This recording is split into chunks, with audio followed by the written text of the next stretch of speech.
The toxic mother. A woman counted every piece of toilet paper just to build a secure future for her family. But all that counting only added up to the miserable end of a happy home. Jordan Page managed her family of 5 on the shockingly low budget of $1,400 a month. Failure meant debt and financial chaos, so she had to turn her home into a boot camp where every crumb and kilowatt was measured.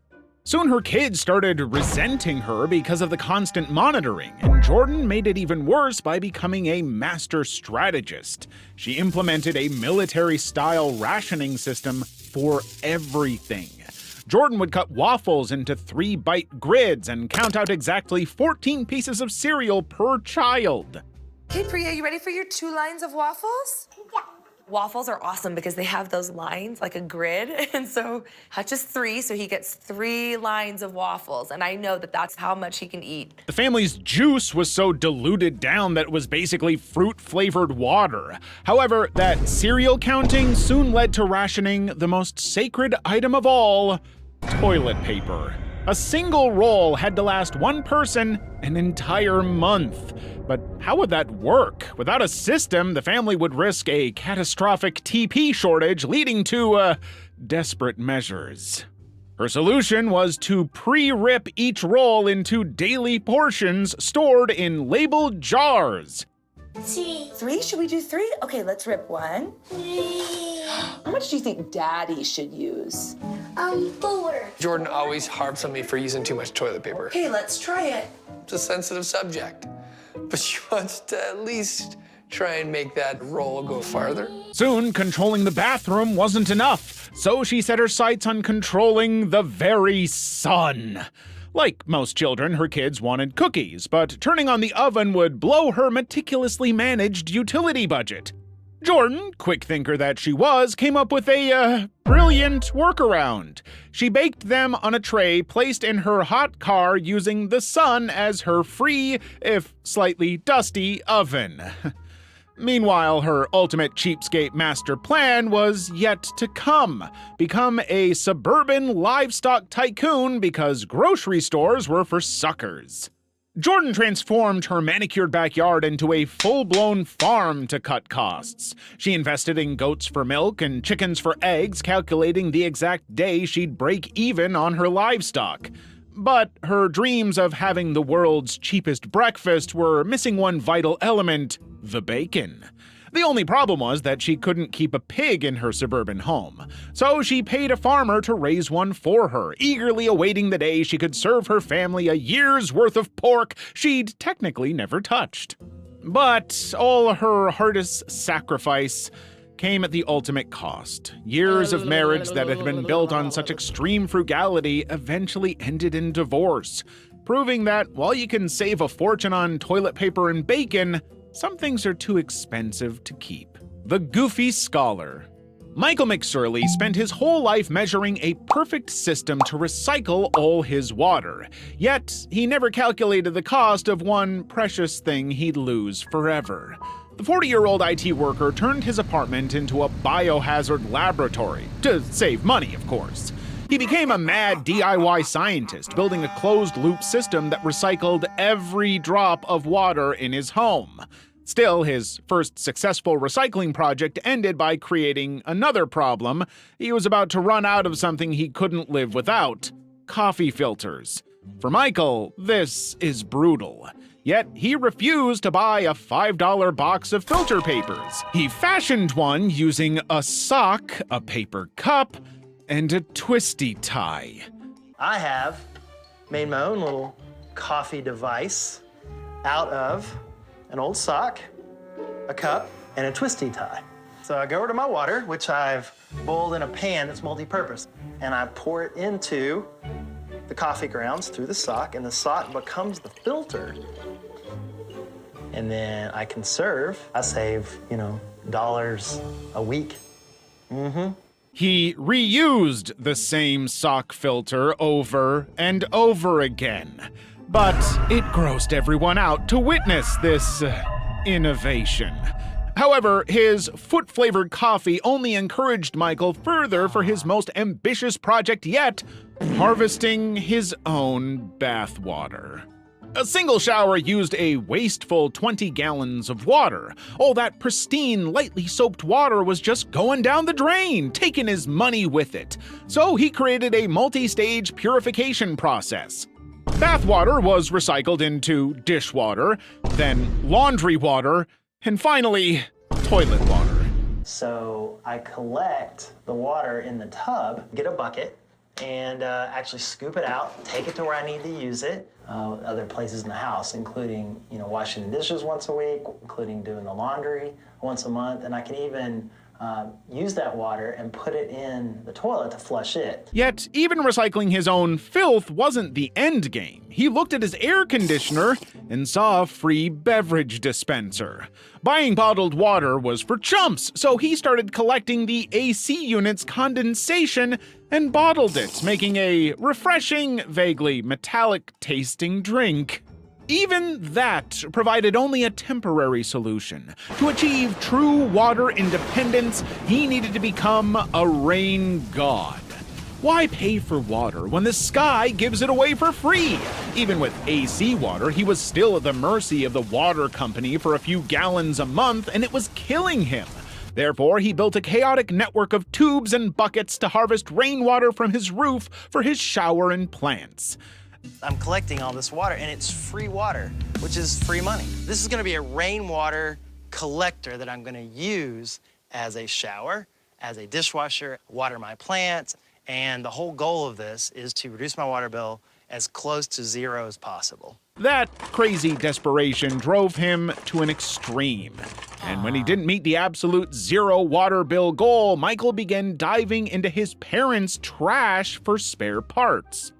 He finally succeeded in slashing his water bill to nearly nothing, but it only pushed him away from everyone. The more he focused on savings, the less time he had for friends, and ultimately, it led to complete social isolation in his life. Oh, and Michael, it's called a reusable metal coffee filter. Stop using your damn sock. Ugh. Meals from the dumpster. For Ron Maestri, the clever path to a luxury gourmet life is dumpster diving. The line between gourmand and a weirdo was so thin, he probably used it as dental floss.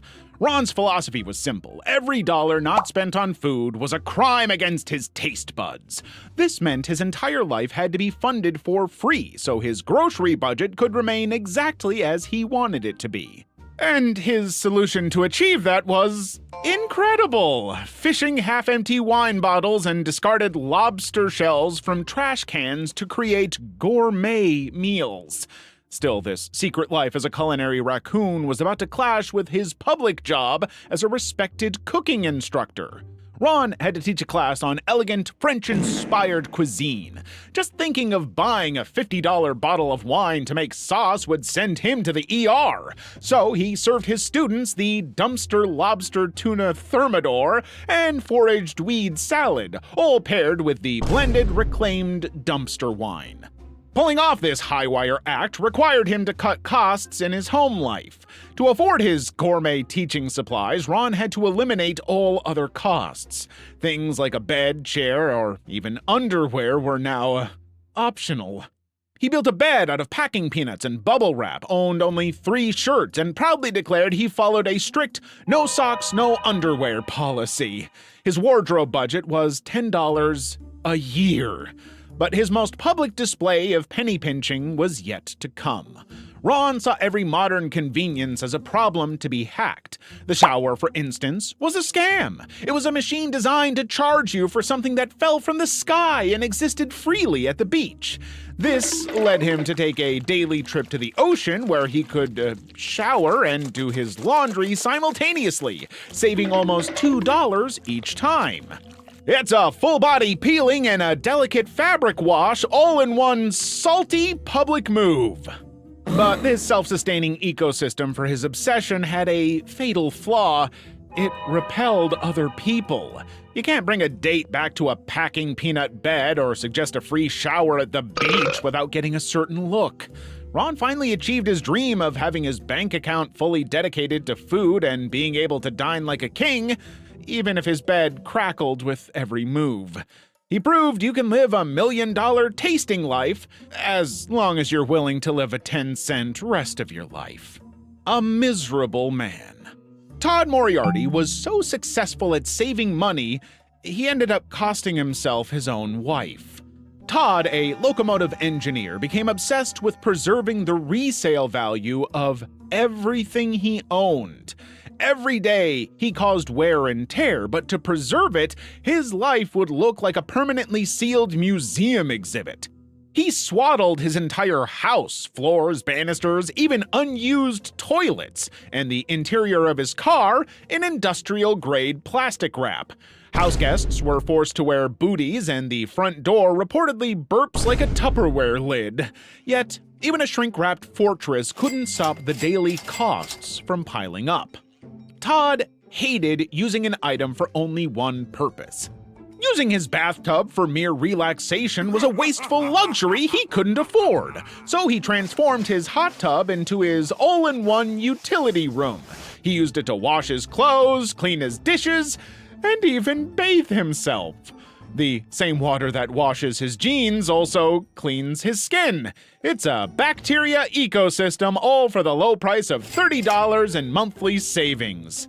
What a gifted man. Todd's wife saw things another way, though, as a dirty mess that perfectly captured her husband's new priorities. Still, this cash cow hot tub couldn't solve all his problems. He still had to deal with the high cost of being a person. Basic chores like laundry and grocery shopping were budget killers. In this day and age, I agree. Every dollar spent on detergent or fresh food was a dollar not compounding in his bank account. He disinfected clothes by storing them in Ziploc bags in his freezer and drying them on a clothesline in his scorching hot car.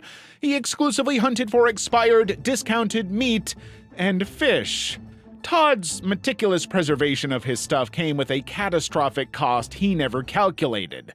His wife was so disgusted, she became a vegetarian. He saved 95% of his salary, and his assets were in pristine condition.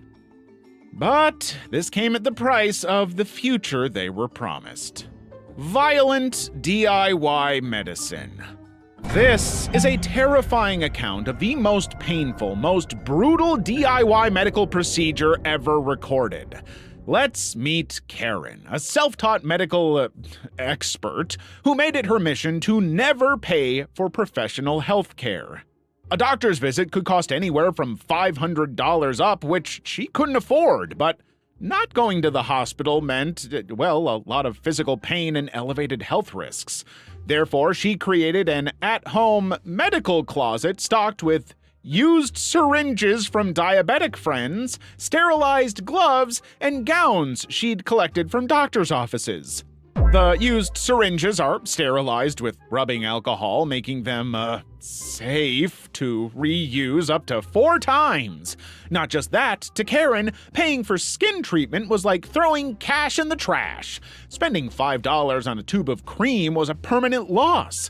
But could she risk getting sicker? She turned to her fridge where she found a multi-use ingredient, a pickle slice. For skin irritation, she used pickles. For everything else, also pickles. And then Karen put the used pickles back in the jar.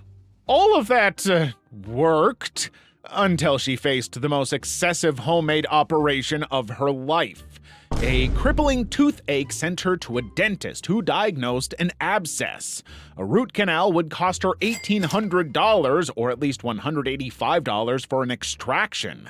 Both prices made Karen physically ill. She settled on a DIY extraction.